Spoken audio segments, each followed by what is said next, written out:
Electricity class 10। आज हम electric current की डेफिनेशन समझेंगे। जब भी किसी कंडक्टर के अक्रॉस आप पोटेंशियल डिफरेंस देते हैं यानी कि बैटरी लगाते हैं तो कंडक्टर में फ्लो ऑफ इलेक्ट्रॉन्स स्टार्ट हो जाता है।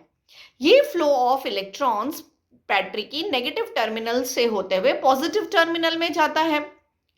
इसी फ्लो ऑफ चार्ज को, फ्लो ऑफ इलेक्ट्रॉन को फ्लो ऑफ करंट बोलते हैं। So what is electric current? Basically it is a flow of electrons in a conductor, but it is possible only if you give a potential difference across the conductor. अगर आप किसी भी conductor के across potential difference नहीं देंगे यानी battery नहीं लगाएंगे तो फ्लो ऑफ इलेक्ट्रॉन्स एक पर्टिकुलर डायरेक्शन में नहीं होंगे और फ्लो ऑफ करंट भी नहीं होगा।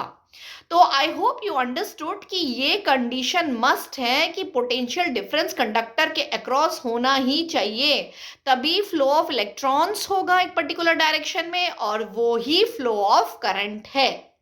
जैसा कि आप डायग्राम में देख पा रहे हैं, इलेक्ट्रॉन्स का फ्लो नेगेटिव टर्मिनल से होते हुए पॉजिटिव की ओर जा रहा है। आइए अब देखते हैं कि इसे मैथमेटिकली एक्सप्रेस्ड कैसे करते हैं, इसका फॉर्मूला क्या है। इलेक्ट्रिक करंट हमेशा एम्पेयर में लिखा जाता है, यही इसकी एसआई यूनिट है।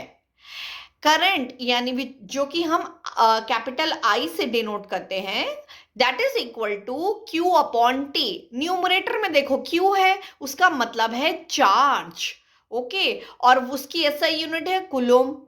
और डिनोमिनेटर में टी है जो है टाइम, और इसकी यूनिट हम लोग लेते हैं सेकेंड्स में, ओके। तो इसका मतलब अगर आप इसका मैथमेटिकल एक्सप्रेशन देखेंगे तो इसका मतलब क्या हुआ? Amount of electric charge which passes through a given point of a conductor in 1 second. यानी कि अगर आप कोई पॉइंट ले, जैसे कि मैंने ए पॉइंट लिया है कंडक्टर में, ठीक है, तो उस एक पर्टिकुलर ए पॉइंट में से 1 सेकेंड में कितना चार्जेस फ्लो होता है यानी कितने इलेक्ट्रॉन्स पास कर जाते हैं, वही है करंट।